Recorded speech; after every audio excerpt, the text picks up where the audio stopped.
I'm here with Jason Grinovich, professional hockey player. How are you, Jason? Good, Jacko. How about yourself? Good, thanks. How's the weather? Well, it's stemming up to be winter here, so the lakes will be freezing and the kids will be on the pond, so that's a good thing. Yeah, how nice. I wish we had that. We still got the heat. Pretty hot today. Yeah, not Well, cooling down yet. the grass is always greener on the other side of the fence, so. That's true. Or the ice is a lot colder on the other side of the ring. yeah, that's Yeah. exactly on the other side of the red line, yeah. That's right.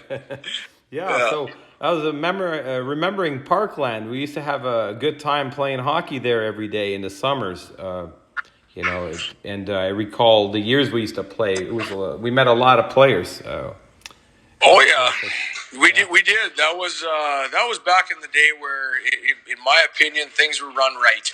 Yeah. The rink was open. We skated. It was cheap. You weren't paying $125 an hour. It was, what was it? What was it? $4 for 4 hours? For 4 hours. A guy named Dave owned it. I don't even know his last name, but Dave owned Parkland. Parkland's like, if we were to tell people where it was Winterburn Road outside by West Ed, maybe 5-minute drive from West Ed off of Stony Plain Road. So Stony Plain. Yep.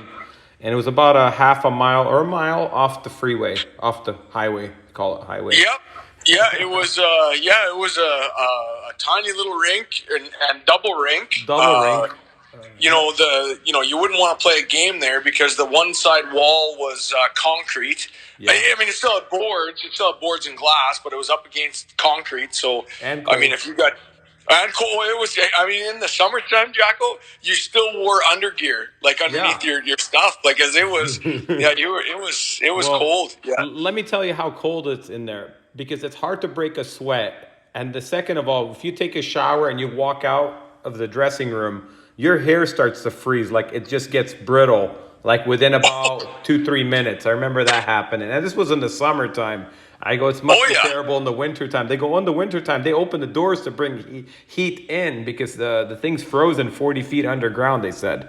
Do you remember when we would go out there early? 9 in the morning before anything started, because it was like, they had, I think it was 10 to 2, wasn't it, the skates? 11 to 3. 11 to 3, so we'd get out there, but it was like open, right? Yeah. So, open you'd pay your $4, and when you went, it didn't matter. It was open. You just pay $4, and I don't know how they came up with $4, but they did, and it was awesome. Yeah. And so, but we would get out there early, like 9 or 10 in the morning and skate, but it was like foggy in the rink when we were skating. Like the fog would have to lift by us skating. Like it was crazy. Yeah. And the ice was like rock solid, and it's like what I have at my place is a similar ice to Parkland. Is no matter how snowy it got, the puck still slides. And it was a rock hard ice. Those were the good days, Jack. Yeah. That was a lot of fun. It was a lot of fun. The way I found out about Parkland was tough guy Brett Myers called me once, said, Jack, you got to come up in the summertime. It was around 1992. I said, what's up there in the summer? I know that all the rinks are shut down. He's like, no. He's like, there's one rink that has like shinny. And I said, what's shinny? He said, it's pickup hockey. And I play. You should come out. I said, all right. So, when the time came around, I think June, I flew up there. And that was the first time, I think 1992, I started skating out there. And and then it was July you used to come up when I met you that was 95? 95 I met you. So I'd be teaching from, April to about end of June, and then I'd come up in July until training camp and just skate every day. And and we met. I do remember how we met. You kind of were at the ice. I was on the ice, or trying to recall. Well, yeah, it was. I actually remember because we skate that the $4 for 4 hours, right? And Dad was bringing me there, and obviously we don't live anywhere near there. But my baba, which is Ukrainian grandma, named for Ukrainian grandma, she lived in Edmonton, so we would go up there for a week here, a week there, and I'd get some ice time because obviously out here we don't have any ice, small town. And so he was seeing you on the ice. He's like, hey, you got to get to know this guy. he can teach you some things. And then somebody, I don't remember who it was, like because there was pro guys and shinny bums and all that kind of stuff on the same ice for the 4 hours. But they're like, hey kid, you want to come skate in the evening skate? And my dad was there. He's like, yeah, for sure. And he's like, oh, it's all pros. It's all pros like us. And I'm like, okay, I'm 15 years old. I'm like, holy, so I'm like, yeah. And Dad's like, oh yeah, he'll be there. And so you were there. And so we skated the first time, and Dad's like, talk to him. He's out there. Like, go talk to him, get to know him. And I'm like, oh, well, I'm a 15-year-old kid with professional hockey players. Like, I'm the only kid on the ice, right? Yeah. And I'm like, Dad, I ain't talking to any one of these guys. That's not happening. Like, I'm just gonna go play my game. I'm gonna get out of the dressing room. Like, no. And so, I mean, there was like Kelly Buckberger, there was Todd Marchant out there, there was there was Ron Tugnut was the goal. Like, I mean, there was tons of NHL guys out there, and so 15 years old, I'm intimidated as all hell. Yeah, like, you know who ran that, right? It was Jim Thompson, tough guy. He used to be with the Kings. That's right. That's right. I knew him. He's a friend of mine, and he's the one who got me into that. And he said, you got to come out at night. And I knew him from down here. And he says, I'm up in Edmonton in the summer. I said, what do you do? He says, oh, I have a pickup game, shinny. And I said, oh. And then after that, I met him up there, and we started playing. Because Dave, the owner, was friends with him. So he, Okay. So it's all a small world. Small world, yeah. So anyway, I was at that pro skate. I skated in the first pro skate and got off the ice. And Dad's like, "Well, did you talk to him?" And I'm like, "No, Dad, I didn't talk to him." Right. And then the next skate, I was wearing my Pontiac jersey, which is one of the places you played. Yeah. And you asked me, "Hey, where'd you get that jersey?" And I said, "Well, that's where I play." And just kind of stemmed into a conversation, and then when we were leaving the rink, Dad and I were going to grab a bite to eat, and you were staying in the Parkland hotel, but you would walk to and from the rink because it was a mile away, so you grab your gear. So we pulled over on the side of the road and said, "Hey, you want to ride?" And you're like, "Oh, no, I'm good." And then you saw me in there, and you're like, "Yeah, sure." So we ended up going out for supper, and the friendship marriage began. Yeah, I think we went. Where would we eat? I forgot. It was a cheesecake something like not Cheesecake Factory. Was it the Cheesecake Factory before not the one that's now, but like similar to that one up in Edmonton? Yep, that's where we went. Yeah, off of Jasper, I believe, somewhere out there. Yeah, and then, and we had the same coach. That's what got us to talk. Because I said, "Who's your coach?" You said, "Uncle Ned." And I said, "Oh, that's my coach. I had the same coach as you." And years later, and so that's how we got the. Well, and you knew my cousin Corey, who played with you, and you said was line mates, right? Yes. So it was my line mate. It's a small world how it all gets connected back, right? Yeah. And then we just started skating together after that every morning. Our routine was what? We get up, we'd leave the hotel. I'd leave the hotel like 9:45 or 9:30 or so, and then get out on the ice, and then we stay till 3. I mean, we played the full 4 hours. Oh, yeah, and then we would go, we'd sneak onto that golf course and go swing around. Yeah. We'd sneak onto the second or third hole. I don't know how we figured that out to jump on there. And we'd go swing around a golf, and then we would... we would go work out. We'd go lift weights after we eat. We would go to Commonwealth. That was one of the places we'd go. Oh, yeah, I forgot about that. Yeah, and then we'd go, Commonwealth. We always went there to work out. And then after that, we're like, okay, what day is it today? And usually that pro game's 3 times a week, I believe, was, right? Yeah. And if it was a Monday or Wednesday or Friday, those are the days the pro game was on. And one of those days, do you remember that we played, I think 4 or 5 hours on the ice. Then we went and played, I don't know, about 18 holes of golf or 36 holes, just walking, no cart. And then we're like, what because we were sneaking on, so we couldn't get a cart. So then we went to Pizza Hut after that. And then after that, it's like, well, what day is it today? Oh, shoot, it's Wednesday. Oh, my God, the pro game's on at night at 8 o'clock. So it was about, I think, 5:30 or 6. Yeah. So then we went for that one at night. So after playing, I think, 4 or 5 hours in the daytime, doing at least 18 holes of golf, we went back and played at night, and we were fine. Oh, yeah, but we skated so much back then, and met a lot of great people. I know. I remember the one thing that I will never ever forget this. You were using that innovative stick. It was the round one. The green. You remember that one? The green one. Was it? I don't know what color it was. I think it was one of the first innovative sticks, but it was more like a round shape. Concave. It was a green concave. That was the one that was out at that time. No, that was the one that was after this one. Oh, after. So we're talking 95. What year? 95 or so? 96. It would have been 95, maybe 96, but it was like it was a round shaft. The black one, the 1000. Yeah, the black with the blue writing. That's right. And so I remember you that was, and I don't know why I remember stupid stuff like that, but I remember that, and I remember you like right at the blue line in that pro game. So I mean, it's pro goal, and it might have been Ron Tugnut actually in the net. And so I remember you ripped. I remember you ripped the clapper, and you ripped it like right off the ankle, like right where the pad starts. And it was so hard, he fell flat on his. Like he stopped it, but he fell flat on his face. Like it blew his tires out from under him, and it was. I remember like everybody dying laughing, right? And it was just like this doesn't happen. Right? And actually, I didn't even know it was him. And afterwards, you came up like, did you remember who that? Do you know who that is? I go, no. But he had Oiler pants on. I knew he was a pro, but I didn't know who it was. Like, because Craig McTavish was watching. Because Craig McTavish came to talk to you after that game. Yeah, he said, "Well, what team are you on?"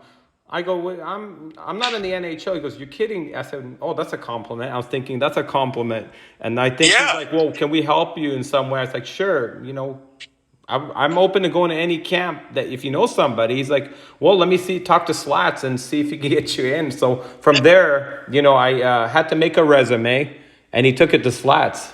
But unfortunately, the camp was full with 72 guys. It was kind of late. Yeah, because that was later. I think that was into August. Because I think in that year you came up because you used to stay for like a month, right? No more. I played till about September, like first week of September. I'd leave. So I did about 100. I was calculating about 100 games a summer. Of 4-hour games because I was doing 13 days on, 1 day off. So I take like 1 day off every 13 days. Yeah, that's right. Because I remember it was right before training camp. Oiler training camp, and obviously I was young then, so it was junior training camp. Yeah. But and you because you were playing overseas at the time. Yes. Where it's a later camp, right? So I was like, they start later. Yeah. Yeah, I was like, well, what? Like, Jack, why aren't you going to training camp? You're like, well, Europe doesn't start till later, and I'm like, oh, okay. So you would come out to the house and watch my training camps and stuff like that. Yeah. That's how. Yeah, it was. A lot of ice time, but I never got sick of it. I love it. Like it was I had the most fun at Parkland out of any other hockey that I did, just because you get to meet the guys. There was a lot of good players, a lot of character guys, a lot of funny people.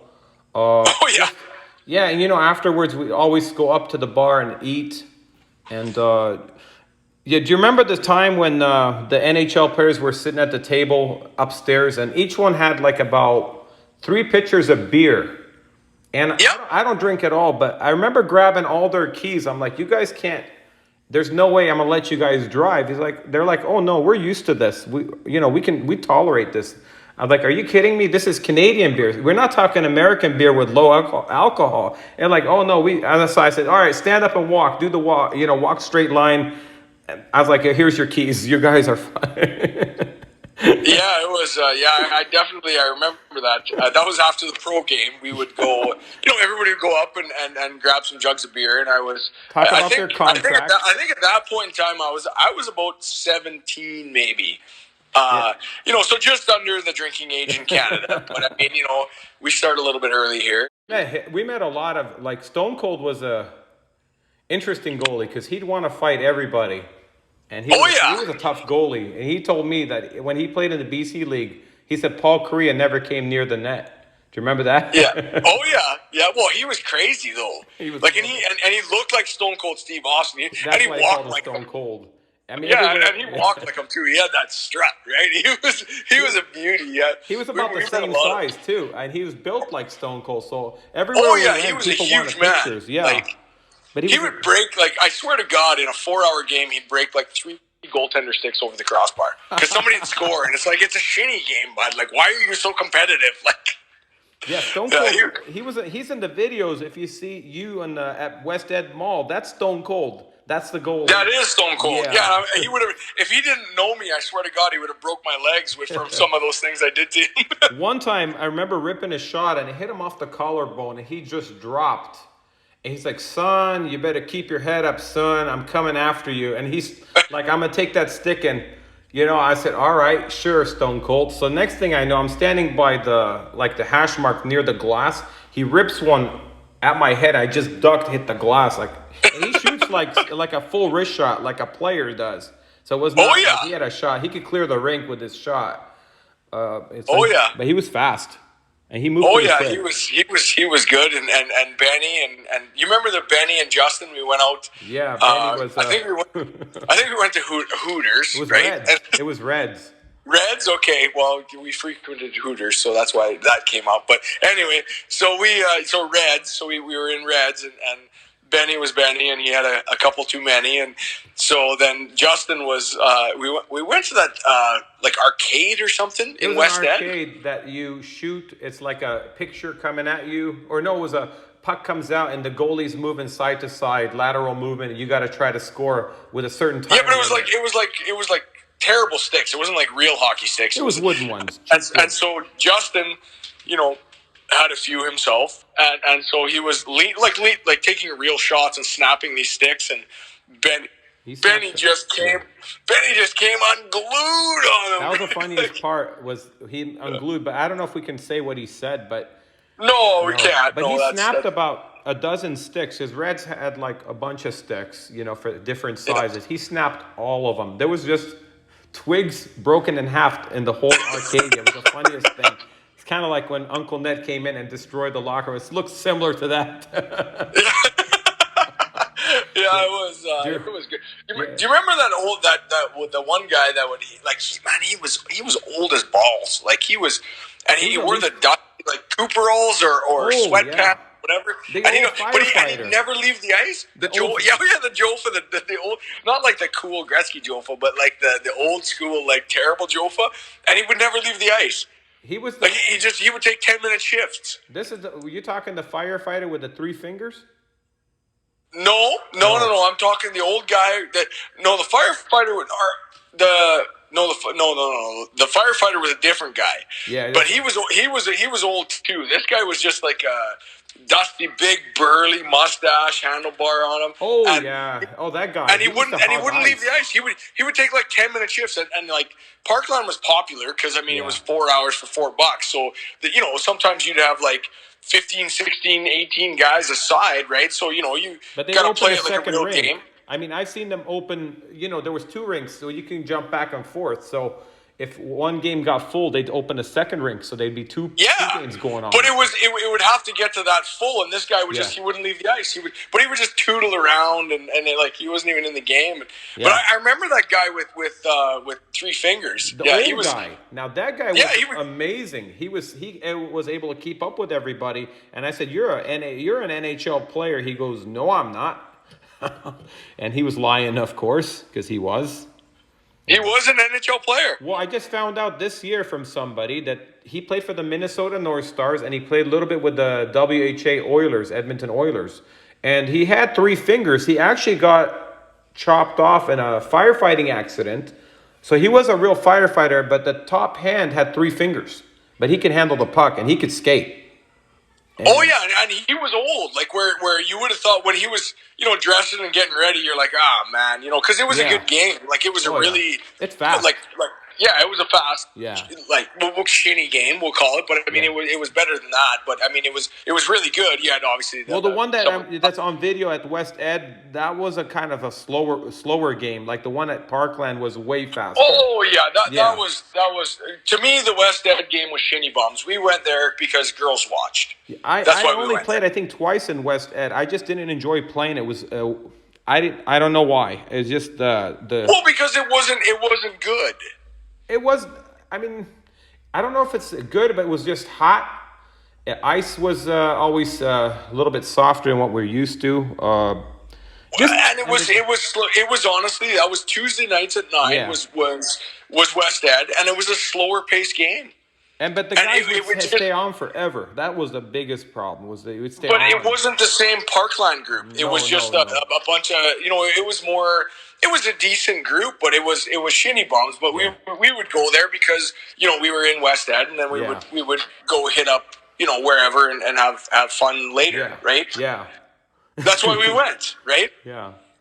We went to West Ed quite a bit. But that old guy, I mean, he never told us his name. So we really never knew his name.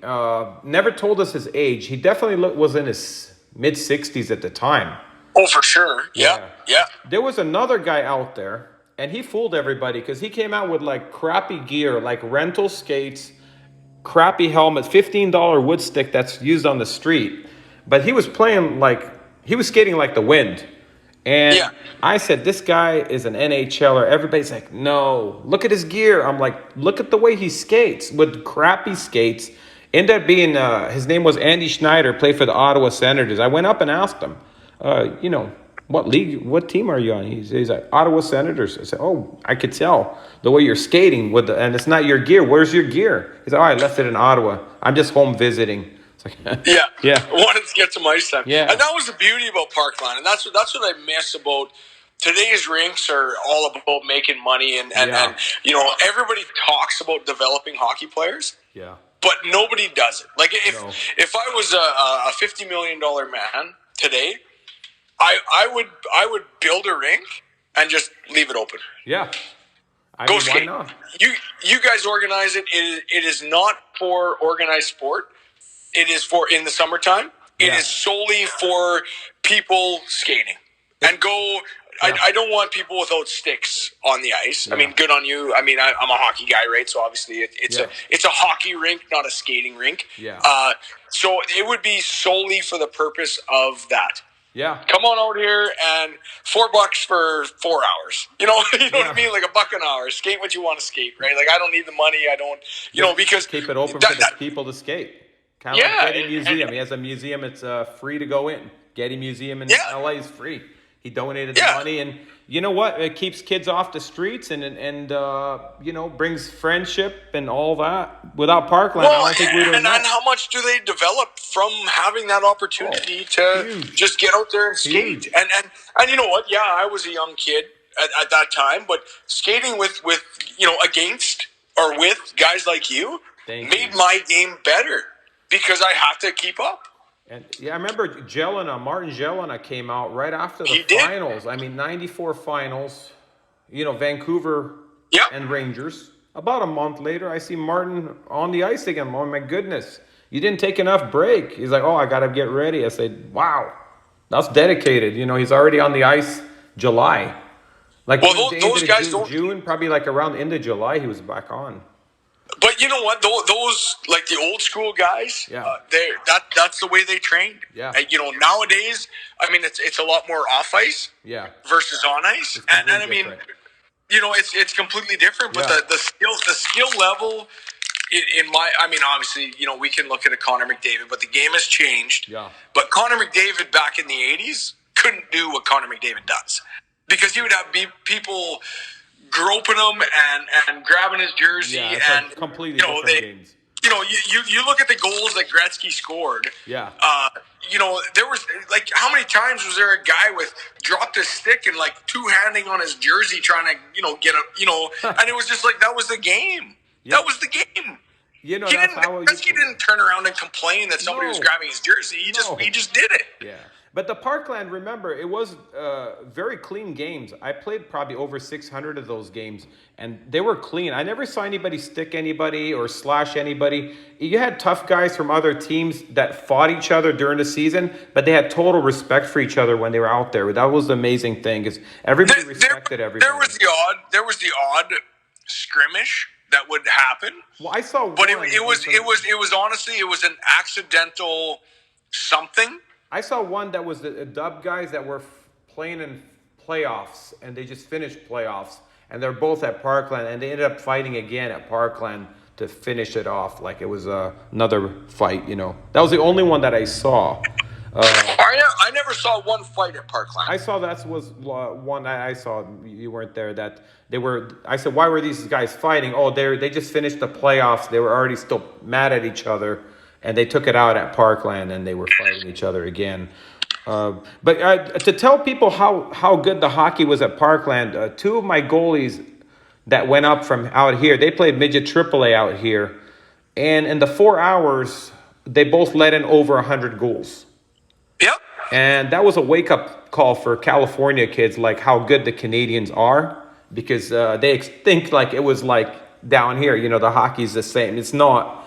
Both kids were crying. They called their parents. They were ready to quit the game. I had to, talk them like, okay, you know what? It was unexpected. You guys didn't expect this, but this is how they play up here. You got to always be ready. As I try to make them feel better, because they let in a lot of goals. We counted well over 100, and it was Marangel and I think put one in on them from the side, like from where the lower end of the circle ends before the goal line, right from their top corner left side. From the right side, he shot it, like unbelievable.